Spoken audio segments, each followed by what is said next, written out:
A note from the archivist. This is a story about aging, legacy, and finding joy late in life.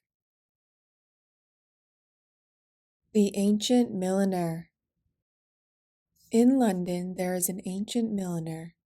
She works as a milliner in a milliner's shop that was passed down from generation to generation for the last 400 years. Quite a feat, for other milliners have come and gone, melting like snowflakes on a stiff, steam-pressed hat. Or at least, that's what the ancient milliner told herself. She's the last of her line in an assemblage of hatters and has no one to pass her trade, for her apprentices and students moved on to pursue shops of their own.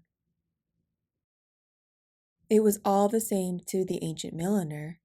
A hat is a hat, and one day it will enter a box and never be worn again. Such is life, she thought as she inspected her last little hat. It was her own, a black velvet hat dripping with ostrich feathers. A dramatic thing for someone who lived an undramatic life, she thought, placing it atop her snowy white head. Her smile grew, recalling her first hat. I must have been 5 or 6. She grabbed the enameled cane by the door and adjusted her swing coat. A swing coat was not to be worn lightly, but when one wears it, it should be well worn and well warm. My grandfather died, and that black hat was my first true milliner's hat. Such a small thing. It couldn't have been larger than an orange. The bell rang when she opened the door, and it rang when she shut it again, remembering her purse. Can't have a birthday walk without a birthday bag, and she found her handbag by the chair. Fit for a queen, said the ancient milliner. Just not the queen. It's not her taste at all. Her cane marked the time it took to walk back to the door. She stood looking back at the shop that was her ancestry, her purpose, and the only home she had ever known.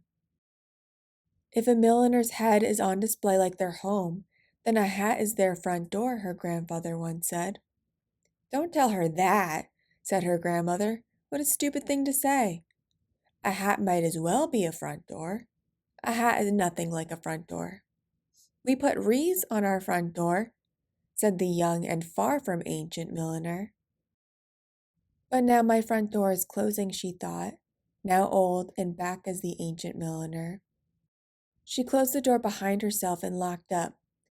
There was nothing like a crisp air, and a cold winter was better, as most everyone was wearing a hat, be it custom wool or a simple knit. I knitted a hat once, she thought, smiling. No one was impressed, and she giggled to herself. Such a silly girl. I was pleased to have my first real hat.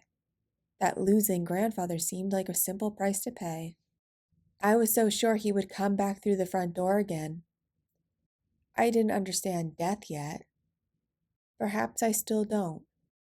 The wind snapped at her coat and she clutched it with her bad hand while her good one stabled her cane. Could have done with a second or third button on this coat. The doctors gave her 6 months to live, but that was 16 years ago. Everyone always thought her younger than her years.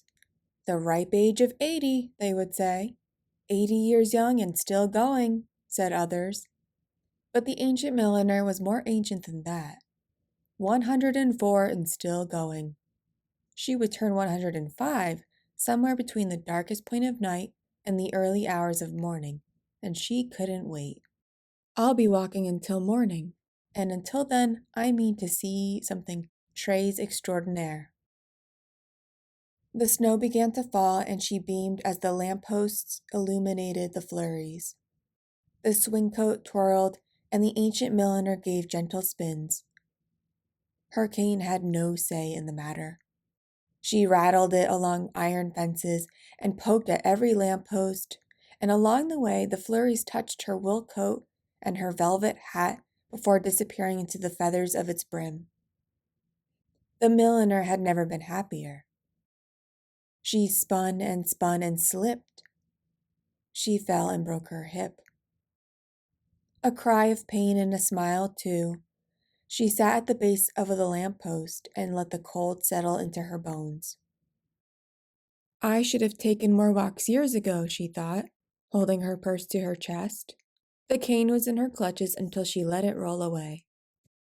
The snow lightly coated her, and sometime between the darkest hours of night and the earliest hours of dawn, the ancient milliner passed through an invisible veil.